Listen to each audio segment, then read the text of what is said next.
Hi everyone! This is me, Teacher Edeline. Kayo rin ba ay nahihirapang gumawa ng mga quizzes or exams? For today's video, ituturo ko sa inyo kung paano gumawa ng quizzes or summative test in just 2 minutes. At may mga answer key na rin. So first, ang gagawin nyo ay pumunta sa inyong Google at i-type nyo lang ang Breeze Teaching. And then, i-click nyo lang po yung enter. Piliin nyo po yung nasa unahan. Breeze Teaching Free AI Tool for Teachers. So, andito na po tayo. Para makapagsimula, kailangan nating i-add to Chrome. Click lang po natin yung add to Chrome. Then, kapag ito na yung lalabas, click lang natin ulit yung add to Chrome. And then, sa itaas, mapapansin nyo po, may add extension. So, i-click nyo lang po yon at antayin lang po natin saglit kasi mahina yung ating signal. At kapag tapos na, automatic na po siyang mag-add tab. At para makapagsimula, kailangan muna natin mag-sign in gamit ang ating mga Gmail account or the DepEd email account. So, dito, ginamit ko yung aking DepEd email. So, pag first time nyo po dito sa Breeze Teaching, sa una lang po kayo, mahihirapang mag-sign in. Andito na po tayo, kailangan nating mamili ng subject at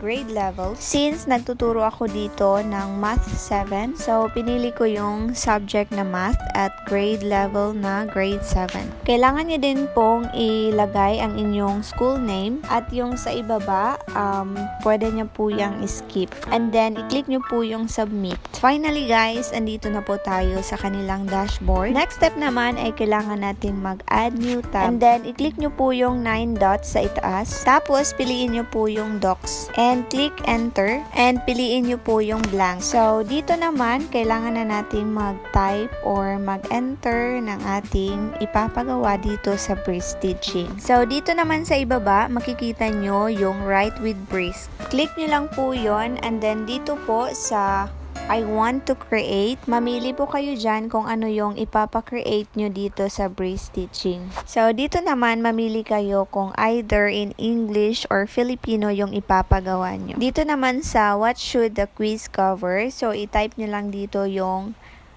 halimbawa sa math, gusto kong ipapagawang quiz is about integers. Dito naman sa grade level, pinili ko yung 7 kasi grade 7 students yung tinuturuan ko. And then, pinili ko rin yung multiple choice and then 20 questions yung gusto ko. Kapag okay na lahat, click nyo lang po yung Brisk It. And charan! Nag-start na pong mag-create ng quiz ang ating Breeze Teaching AI for Teachers. So, sa simula lang po tayo mahihirapan pero kapag naka-add to Chrome or naka-add extension na po yung ating Breeze Teaching, di na po natin kailangang mag-add extension or mag-sign in pa sa ating email. Ang napakaganda po nito is may answer key na siya at pwede rin po tayong makagawa dito ng lesson plan.